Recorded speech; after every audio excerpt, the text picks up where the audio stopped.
أعزائي الطلبة مرحبا بكم. Alors le cours d'aujourd'hui, ça concerne le dipôle électrostatique. Alors beaucoup d'étudiants ont des problèmes à comprendre c'est quoi un dipôle électrostatique. Un dipôle électrostatique se définit par une répartition de charges électriques de somme nulle telle que le barycentre des charges positives ne coïncide pas avec celui des charges négatives. Le dipôle le plus simple est donc un couple de deux charges de signes opposés distantes d'une longueur A non nulle quelconque. Dans le cas général, un dipôle électrique qui تكون عندي شحنة موجبة وشحنة سالبة وبيناتهم مسافة صغيرة ماشي كبيرة، بيناتهم مسافة A. أنا كي تكون عندي شحنة موجبة وشحنة سالبة وتكون عندهم نفس القيمة، مثلا بلوس كو موان كو، كي نجمع الشحنتين بلوس كو موان كو تعطيني صفر. في الحالة هذه عندي ان ديبول إلكتروستاتيك. إيماجينون يكون عندي زوج بوزيتيف وزوج نيجاتيف، دونك بلوس كو موان كو بلوس كو موان كو تعطيني زيرو. هذا تاني c'est un dipôle. Mais le dipôle le plus simple et le dipôle qui nous intéresse, c'est le dipôle composé de deux charges, une positive, l'autre négative, et ils sont égaux en valeur absolue. معناها عندهم نفس القيمة. Alors regardez ici, donc ici on a un dipôle électrostatique. Au point N, j'ai moins Q, au point P, j'ai plus Q. Et mon but c'est quoi? C'est que je veux calculer le champ électrostatique en point M et le potentiel électrostatique en point M. Alors regardez ici, j'ai θ. Bon, ça c'est le cas général. Ça c'est le cas général. Et c'est le cas le plus difficile. Alors, à votre niveau, vous n'allez pas avoir le R comme ça incliné. Mais quand j'ai soit il y a comme M sur l'axe des ordonnées ou sur l'axe des abscisses. Et aussi avec une bonne symétrie pour ne pas compliquer les choses. Mais ici, ce qu'on va faire, nous allons calculer dans le cas général. Après, avec les applications, vous allez voir comment faire. Alors, donc ici, j'ai donc le calcul du potentiel électrostatique en point M, et donc j'ai moins Q et plus Q. Par définition, le potentiel électrostatique c'est quoi? C'est KQ sur R. KQ sur R. Alors je vous dis normalement pour un dipôle électrostatique, le A et le R il est très grand que A. لازم يكون ال R كبير بزاف على A باش يكون صح عندي un dipôle électrostatique. Alors, et comme R كبير بزاف على A, dans ce cas-là, nous allons prendre en considération que à peu près, il y a des approximations à faire. Il y a des approximations à faire. Nous allons aussi considérer l'angle θ, cet angle. Alors donc, ici, j'ai le potentiel électrostatique créé en M, c'est K moins Q sur Mn. Donc là, c'est KQ sur la distance. Et pour plus Q, c'est plus Q, c'est K plus Q sur PM. Voilà. On va plus dire alors le cas c'est quoi? C'est 1 sur 4 pi epsilon 0. On va plus dire Q sur 4 pi epsilon 0 comme étant facteur en commun. Tu parles 1 sur PM moins 1 sur NM. Alors dans le cas d'un dipôle, donc OM à peu près, bon voilà, c'est ça ce que je vous ai expliqué tout à l'heure. Si j'ai un dipôle, il faut que ce R là il soit très grand que A. Ça c'est une condition. Et donc ici il y a des approximations à faire en fonction de θ. Donc le calcul de PM en fonction de θ et le calcul de NM en fonction de θ. Ça c'est la trigonométrie, la alaqat al-muthallathiya. Et par conséquent, avec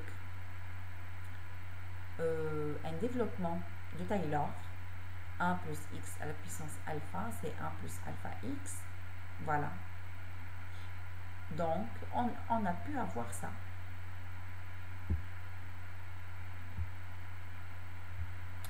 Et donc, la relation générale du potentiel électrostatique, dans ce cas, c'est Q sur 4pi epsilon 0a cos θ sur R au carré, par un développement.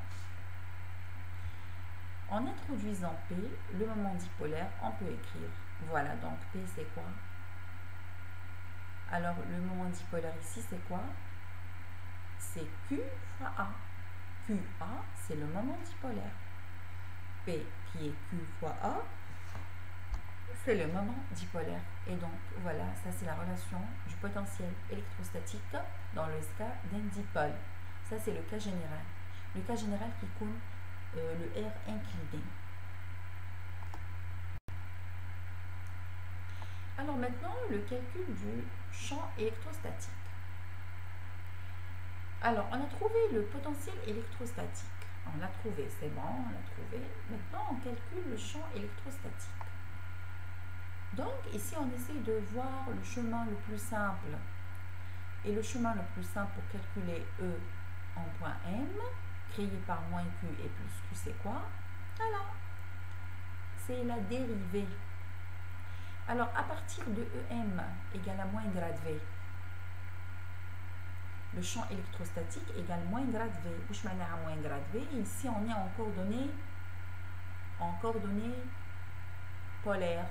On est en coordonnées polaires. Donc, pour trouver la composante de EM suivant R, il suffit de dériver V par rapport à R, D de V sur dr. Et pour trouver la coordonnée de EM suivant V, il suffit de faire la dérivée de 1 sur R d de V sur dθ. Et voilà, et par conséquent, vous avez ici les deux composantes du champ électrostatique. Ça, c'est la voie la plus simple. On calcule V et après on calcule E.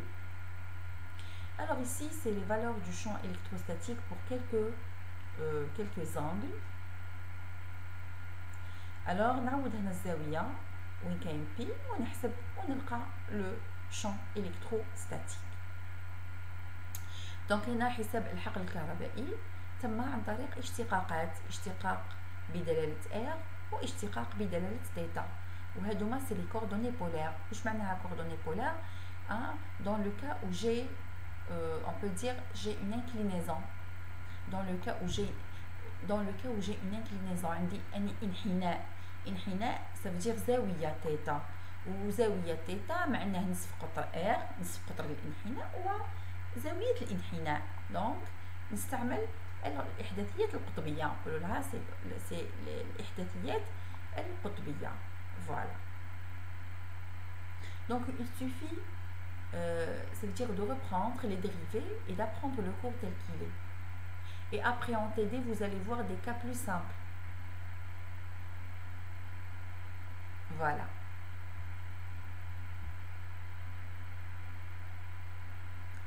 Alors, maintenant, un plan infini uniformément chargé. Après voir tout ce qui est ponctuel, maintenant les charges, le champ électrique créé par une charge ponctuelle. Donc ici nous allons essayer de voir le champ électrique créé par un plan infiniment chargé. معناه un plan infiniment chargé معناه يكون uniformément chargé معناه يكون عندي لو بلان ديالي باغ اكزومبل عندي لوحه ماشي حطبه تاع الحطب لوحه تاع الحديد تكون معمره بلي شارج.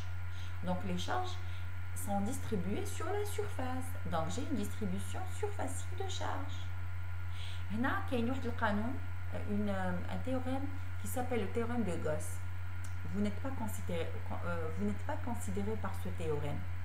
Donc ce que vous devez apprendre, c'est si j'ai un plan infini uniformément chargé, le champ électrique créé par ce plan, c'est sigma sur 2 epsilon, pas plus. E égale sigma sur 2 epsilon 0, c'est le champ électrique créé par un plan uniformément chargé. Je vais maintenant, si j'ai des charges positives, donc le champ électrique راح يكون خارج على le plan. هذا اللي داير بالاحمر دونك راني نشوف فيه راهو خارج.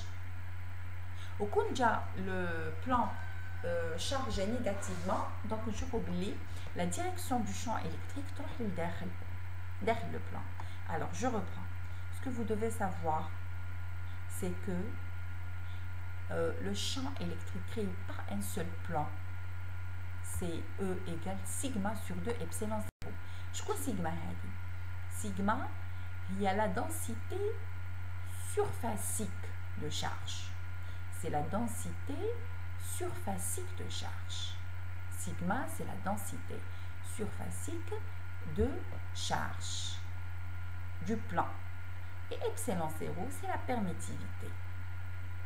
Alors, le cas Hada, on aura besoin de ce cas dans les condensateurs. C'est pour ça que c'est très très important de mettre dans la tête que le champ électrique créé par un plan infini uniformément chargé, c'est E égale sigma sur 2 epsilon 0. Alors الناس دوك تسقسي تقول لكم شنو هذا لو سيلندر هذا اللي جاي داخل. هذا لو سيلندر هذا c'est la surface de Gauss. Pour calculer un champ électrique créé par une surface ou par un volume ou par surface, volume, sinon si j'ai une distribution linéaire, donc dans tous ces cas-là, il me faut la surface de Gauss pour pouvoir appliquer le théorème de calcul. Parce que le champ il a fallu appliquer un théorème. Donc, ça ne vous concerne pas. Voilà. Alors donc, on s'arrête ici et la prochaine fois, on se voit dans les applications sur le dipôle électrique. مع السلامة وصحة فطوركم.